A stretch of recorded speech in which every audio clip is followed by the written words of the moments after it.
Hi, welcome to Ingesknittinglab, exploring the endless possibilities of knitting design, with a touch of nerdiness. Today I will dive into one of my favorite topics, the European shoulder design. And you might add again, yes, because I'm far from finished with this construction type in my creative journey, because it simply offers you so many possibilities and provides you with a flattering fit for all body types, sizes, and shapes. And that's the dream for a designer in the range of size X small to 5XL.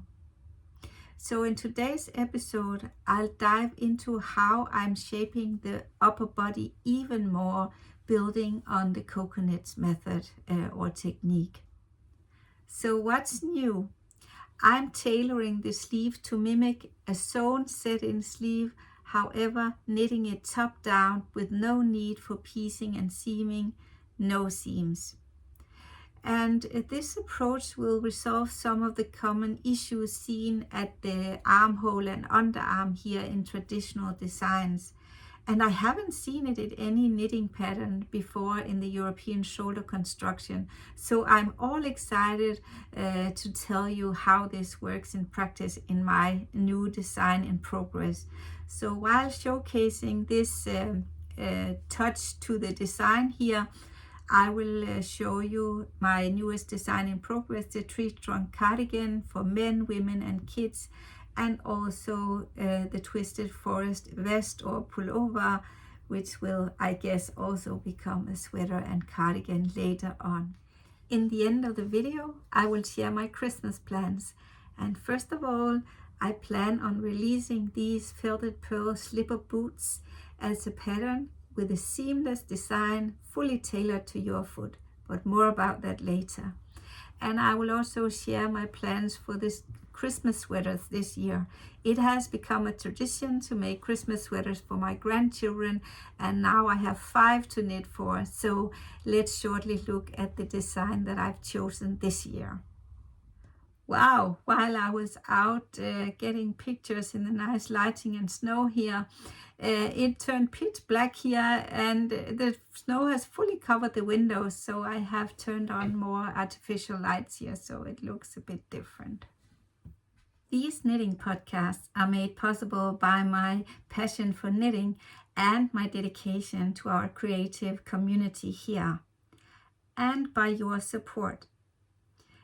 If you like what I share, if you find value and inspiration in my designs or in-depth talks about different design constructions, design elements or techniques, or you like discovering new yarns through my yarn reviews here, then please consider supporting me with PayPal Me.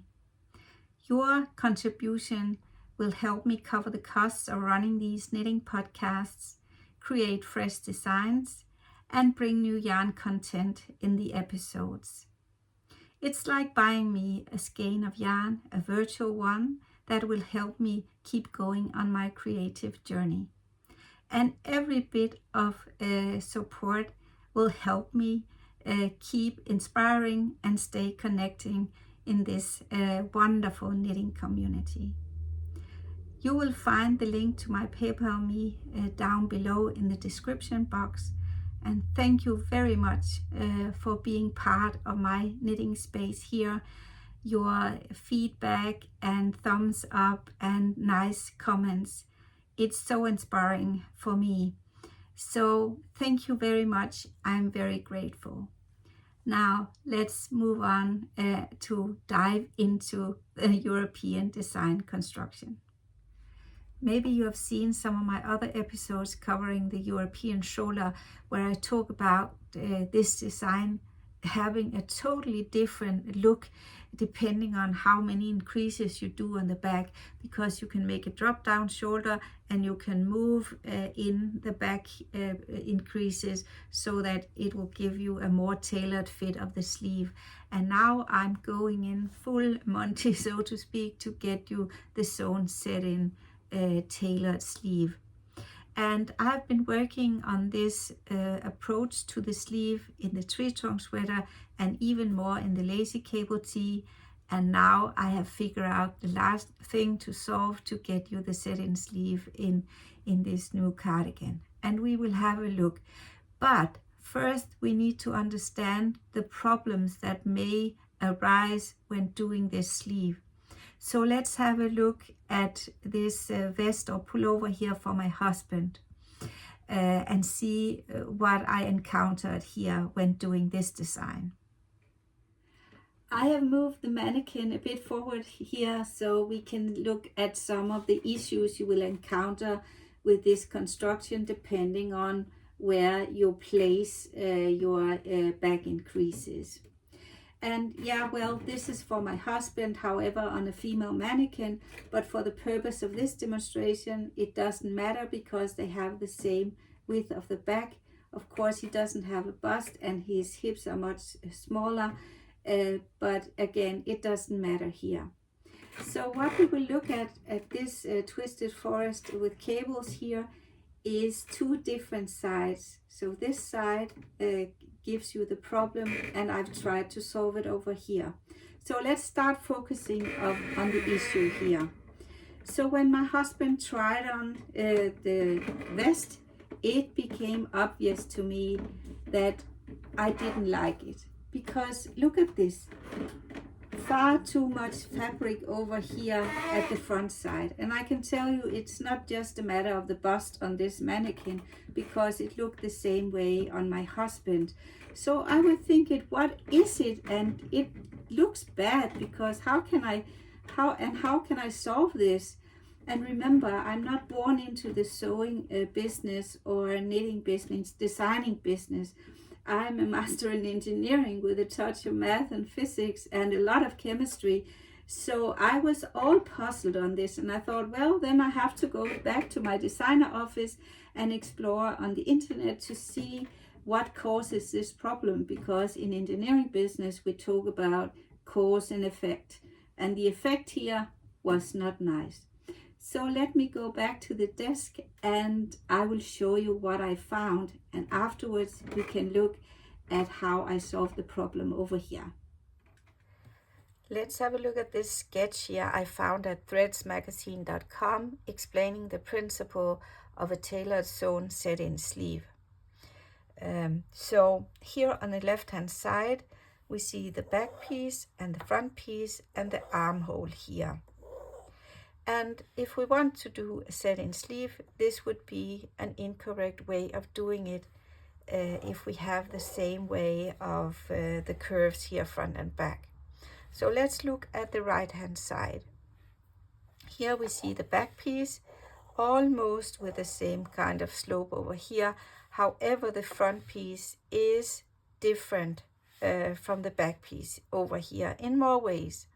The first thing we notice is that the angle of the shoulder kind of starts lower down here, and when we look at the curve here at the front piece, it is distinctly different, as it has a more, you need less fabric here in the front and you do a more steep curve or increases when we talk about knitting here to create the armhole.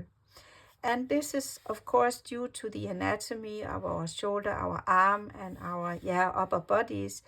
And if you're really interested in math, of course there is math in everything in the world. I found it quite curious that you can actually calculate all these angles here to make it just right. And I guess in the sewing world, of course they do, to make us nice clothes. But here, for now and for this knitted set-in sleeve, we don't need this information, because we will kind of do some approximations. So let's have a look at how the sleeve looks here. And I found another illustration at Pinterest made by Linda Burton, because I'm curious to see how does the sleeve look. Remember, I'm not born into this world, sewing world or knitting world. I come from the farmer world, so that is kind of my context in the knitting world. So we look again here at the back slope here, and we look at the front slope here, and here we see the sleeve that would fit this cut here. And when you look at the center of the sleeve, you see that there is less fabric in the front of the sleeve. There's more volume in the back, and you see the slope here. If you knit top down, you would do the increases at a less frequent rate than when over here when you reach the underarm. So that's important knowledge to be, because now I can start approximating things. Now let me transfer the knowledge from these drawings onto the European shoulder design. And I have made this drawing and cut it out in paper to show you the construction. So just a small recap. We cast on stitches here at the back. We do the increases at the back to create this characteristic shoulder seam. Then we turn our work, and for each shoulder we pick up stitches and work our way depending on size to a certain point here. And in the coconut method, then we start defining the shoulder cap, and we connect all the pieces by picking up stitches here at the shoulder cap and keep on going back and forth until the underarm. And in the standard European shoulder design, you do the raglan increases the same way in the front and the back as you also see here in this drawing. So if I should kind of transfer my knowledge from this one, I could do it, of course, in more ways, but I will start in a simple way. And this will be to create this greater slope here. So if you look at the front piece, if I should follow this drawing, I should actually do decreases here and create a more distinct slope before I do the steep increases here at the underarm. I will try this in a later design, but for now I would do a more simple version, which you will see later on in the video actually works quite fine. So what I will do is that I will almost do the back increases like I used to do the raglans here at a slow rate, so to speak. However, here in the front piece, I will delay the underarm increases and then start doing them in a more frequently so that I get this more steep increase here. So this is what I will do. I hope it makes sense. I haven't made all calculations to see if what I'm saying is scientifically sound and proof right. I'm just trying to approximate a sleeve. So the best way of seeing if what I had in mind works is to look at a knitted example. So let's walk to the mannequin over here and see the result of my type of design. Now, being much wiser of the sewn-in sleeve construction, I went back to this vest here. And instead of ripping it all back, starting all over, I tried to cheat a bit to see if I could solve the problem without too much effort done if it didn't work. So what I did here in the vest is that usually when picking up stitches for the finishing edge here, I pick up a stitch in the outer edge stitch here. However, in order for me to create this nice slope here in the front compared to the back, I picked up a stitch further in here. And look, by this simple trick, or you would say skill from the sewing world, I could solve the puzzle and the problem here with the loose fabric. Look, it sits so nice now, and it's again not just a matter of the bust, because it sits equally well on my husband without a bust. So now I knew what had to be done. I simply had to go away from doing simple raglans in a European top-down constructions to distinguish between the raglans in the back and the front. However, this becomes a bit more tricky when doing the knit. I'm not saying it's hard or anything. I'm saying it will in the pattern provide you with perhaps a pattern page more or two, because when you have to describe doing the increases differently on the back and the front, and also at the same time juggling the increases for the V-neck, it requires a bit more space. But I would rather have a pattern with a couple of pages more than have my design with this flaw with too much fabric here at the underarm annoying me. So yeah, well, before moving on to what I did next, let's just have a short look at this one, because as you probably have also seen, I'm also occupied by tailoring sweaters to men's sizes, giving the need for hip decreases. So I use this in this vest as well. As you can see, the cables go down into one here. So yeah, what next? Because now I was so much wiser here on how to do it, so now I could try to implement it in my new cardigan design. So let's move on to the cardigan to see what I did.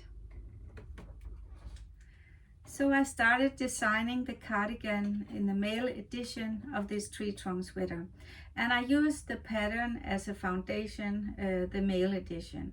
However, now I wanted to make this cardigan design using the Cocoknit principle, where you pick up stitches at the sleeve cap and start working back and forth with all pieces. Whereas when I made the tree trunk sweater for the males, I did the back piece first, then the front piece, and connected at the underarm, and then worked in the round. So there's a difference.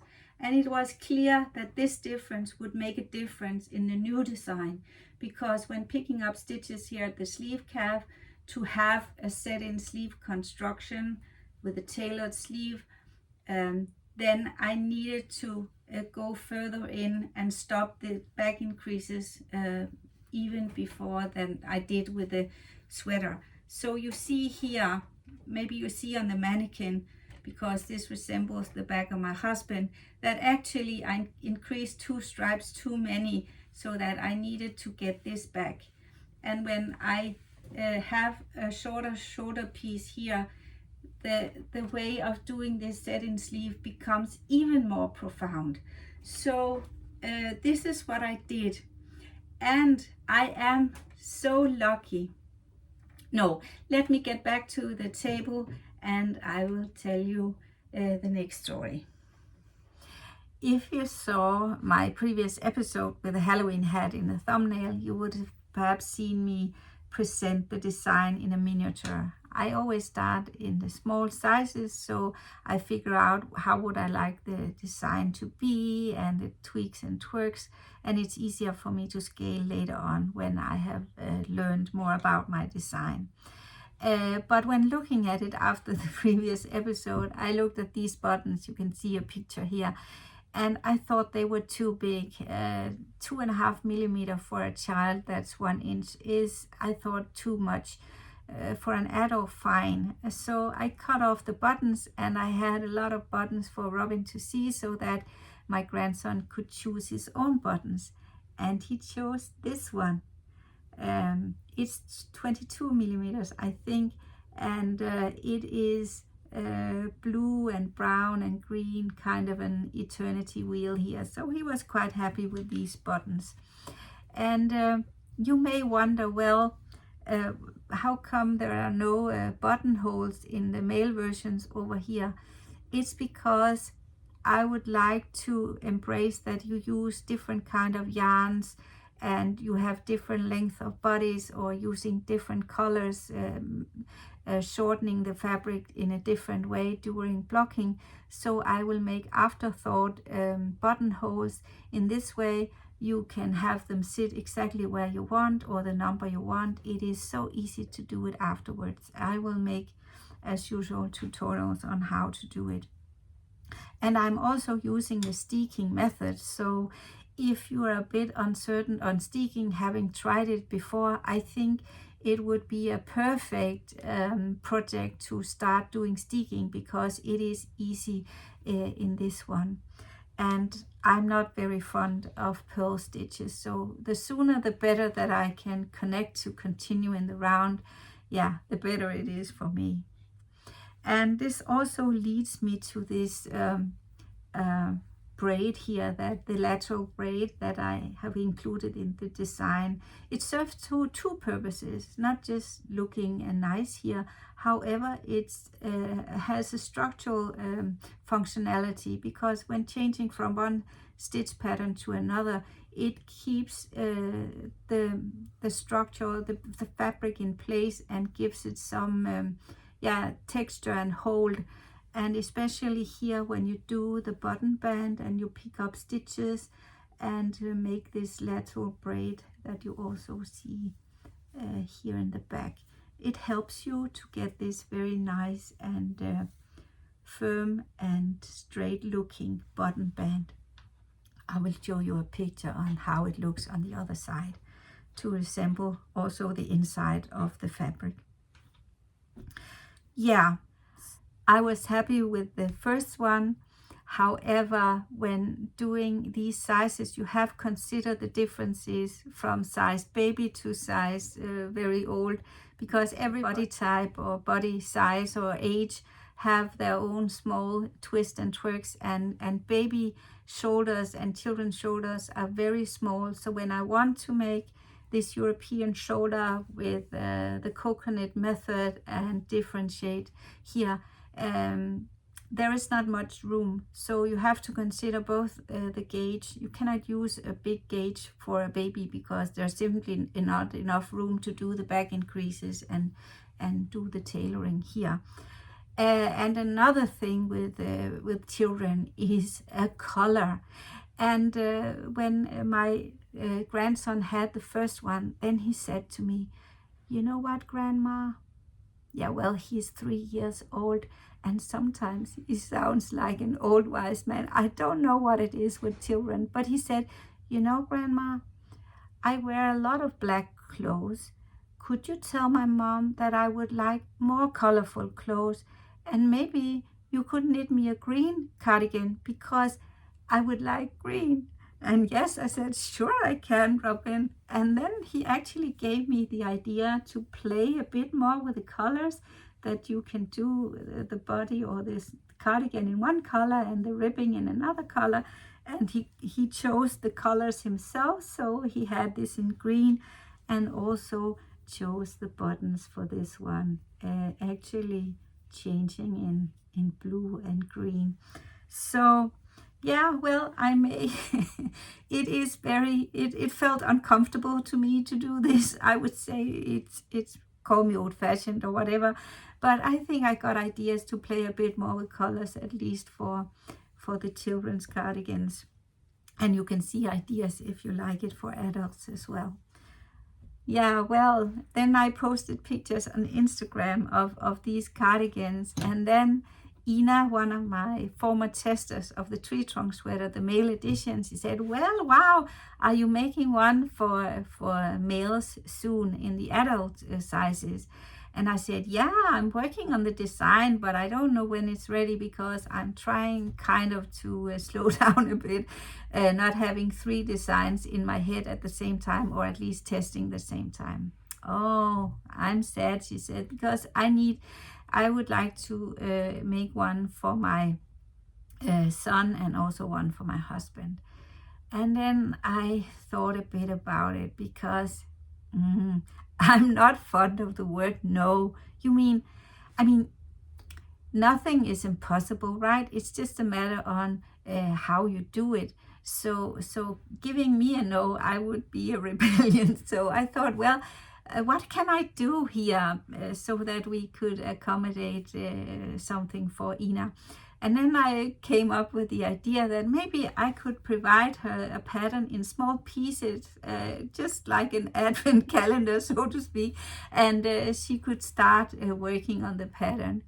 But what I didn't consider was that besides being a very talented and skilled knitter with a lot of ideas, design ideas herself, and attention to finishing detail, She is a very fast knitter, so when providing small pieces for her, I mean, she can finalize a yoke in a day. So it didn't really work that way. So I had to work night and day to provide her with the pieces needed so she could continue knitting, not having needles standing still. And it was all worth it, I can tell you, because I simply love this ping pong and sparing of ideas, and you know what, and when I did this I thought, well, I can give her pieces also in Danish, so that I will get the pattern both in Danish and English at the same time. She's a Danish knitter, and yeah, it worked so well. And the other day we had a tailor conference. I don't know if you call this in knitting, but at least we had a FaceTime with cameras, so that I could see his husband trying on the sweater and see if this principle worked. And a good thing is that actually her husband and my husband are exactly the same sizes. It's just a couple of centimeters here in the chest that they differ. So we can not compare husband, but compare sizes. And he is marvelous. She has such a patient and loving husband. He stood there for a lot of time when we were looking at arms up and down and turning, so we could discuss the designs and how it looked and what to do. So a thumbs up for Torben and thumbs up for Ina. Thank you very much for this cooperation. It's fantastic. I love it. And I'm so much looking forward to her cardigan being done and blocked, so that we can see this working. But I can tell you that when Torben was turning around here with the unblocked version, it looked just fine with this new principle. So what next? Yeah. We are approaching Christmas, and I guess we are all busy with our current plans, and I think we are busy until January, but I hope that in January I will be ready to do an official test call for testing the male cardigan in Danish and in English.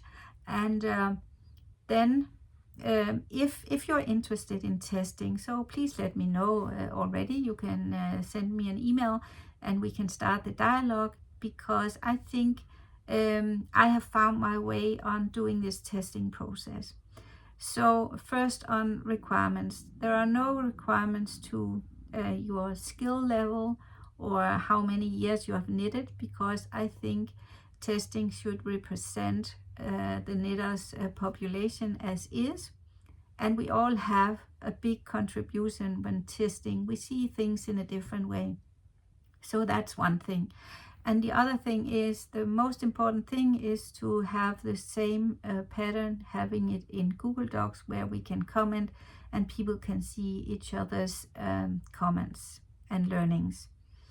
And then we will skip the Ravelry part with pictures and much talk there, and the test page there, because we try to decomplex a bit and accommodate the platform that the tester likes and is accustomed to using. So some of us have communicated over mail, some just in the Google documents, some in Instagram or Messenger or whatever works for you.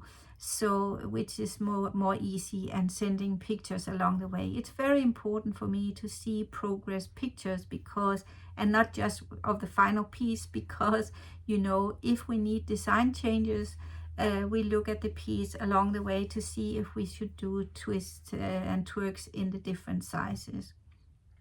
So these are kind of the requirements from me, but otherwise when we start talking about testing, we can learn more about it. Okay. In our house, we have very cold floors, We have marble floors, and there are no integrated heating system in the floors. So at wintertime in Denmark, it gets very cold. And up until now, we have used these woolen or lamb's wool slippers here. However, they are not homemade, and they are rather big and perhaps a bit clumsy. I don't know. We love them. But anyways, they are not homemade. So I thought, well, I saw this pattern with sandness, double tuffler, double slippers, and I simply loved them. And I started making many pairs. But the first thing I experienced was to figure out what was up and down in the pattern. It took me a while to figure it out, but I did, and I made a video and step by step on how to do this. And I started gifting many pairs away. And when doing many pairs, your mind gets started on how could you make small improvements to these lovely slippers if you should make a slipper pattern on your own. And this compared with the feedback I started getting, because some said, well, they are a bit too tight here in the ankle, and some said they are too loose on my ankle. Some said, I would like them a bit higher. Most of them said, actually, I would like them a bit higher. They are a bit low on the ankle. And to be honest, when I started making these, it was a hard time for me to figure out the shoe size and what happened during felting, because they seem very big and they shrink, and sometimes I had to do more rounds in the machine because I didn't really know, and when using different yarns and so on. So I thought, well, what could my improvements be if I should make a slipper pattern? The first thing was this seam here. I would like a seamless seam. So I solved this by a double Turkish cast on here already in these slippers. So I avoided this one. The next thing was this tip here, because it's no problem, is it? But if I should make a difference, it would be nice with a rounded slipper and not this tip here. And then first and foremost, the issue of figuring out the size for the shoe for yourself or your friends.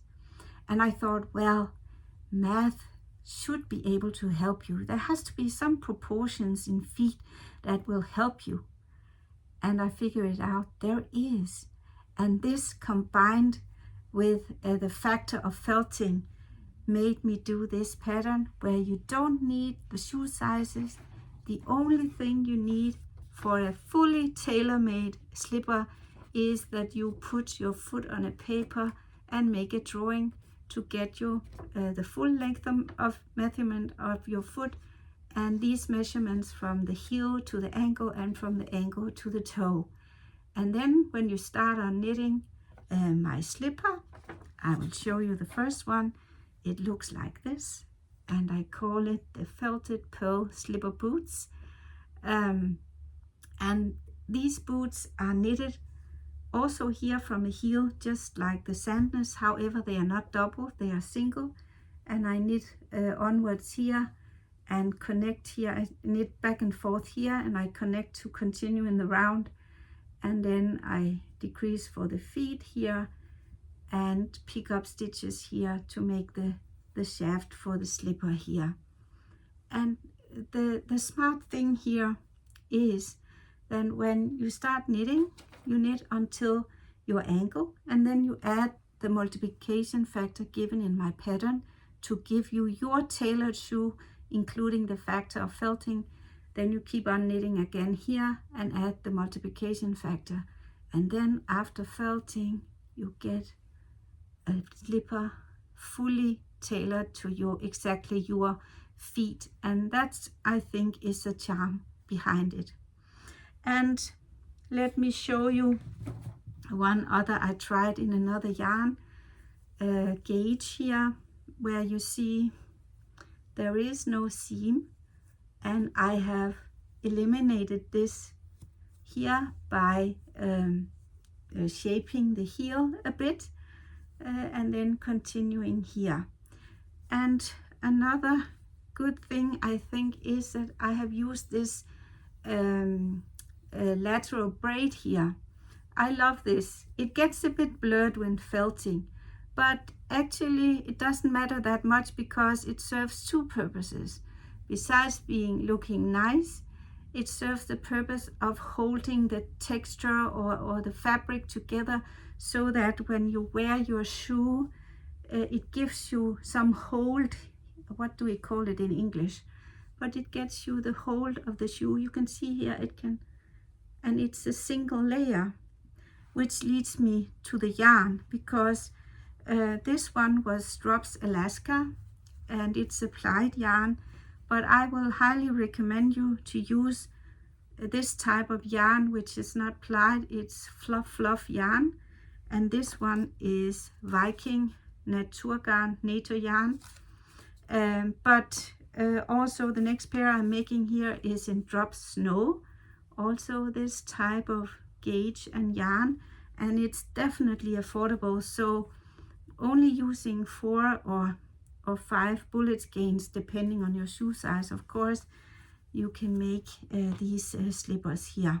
So these slippers are for indoor warmth, and they match my series with the felted pearl mittens for outdoor warmth, and the hat. You have probably seen it in videos or on my Ravelry account here. So if you're interested in learning more about these felted slipper boots, you can see my product video where I walk through this pattern step by step, and the pattern is published on Ravelry, where you find this smart trick on how to tailor your slipper boot. Yeah, and once I made these for adults, I have started making them for babies, because as I said in the intro, I have more grandchildren now. So these small pairs here, this is not felted, is for my little granddaughter Flora. She's 3 months old now, and you can see I have increased the number of stitches here at the shaft, because these small babies have kind of small Michelin rolls here on their legs, so there has to be room. And I've just knitted up this one so you can see the comparison from unfelted and what you need to felt the shoe, so that it will be reduced during felting. So now I only need to pick up stitches here for the shaft. Is it called shaft in English? It's called støvleskaft in Danish. So they will soon be finalized for her. Yeah, and when we talk about slippers, but maybe we should mention it in the other video, because I have different things which go along well. If you have smooth floors and you feel like sliding on the floor, you can use, it's called strømpestop in Danish, but it's kind of, yeah, what's it called in English? Let me write on the screen later. Yeah, enough about slippers. We are now at the last point of the agenda here, the Christmas planning and Christmas knits. And as I said in the intro, it has become a tradition to make Christmas sweaters for my grandchildren. And now there are 5 of them in the ages of 2-3 months at Christmas time to almost 4 years, 4 boys and a girl. So a lot of knitting to do. And usually I pick a sweater, a Christmas sweater from the Danish designer called Hanne Larsen, because you make so cute designs and in general very well-fitting designs and take much attention into detail. And each year she issues a new pattern, and she has also done this year with the Christmas tree. Let's have a look at the previous ones, because I can tell you that my grandson has been so fond of this sweater that he wears them outside of the season. Besides being nice and warm, they have these elves and other stuff, so he likes it. But I guess the one from last year, which was a snow dust or stardust, it could be used all winter, right? So I actually thought this year I will take this sweater again, however, use a color changing yarn for the pattern, the stitch pattern, and then a unicolor for the rest of the sweater.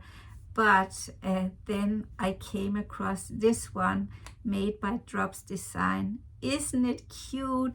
Rudolph the reindeer with his red nose. So the design is called Little Red Nose, and I fell in love, so I have to do this design. So I have bought plenty of yarn to do 6 sweaters.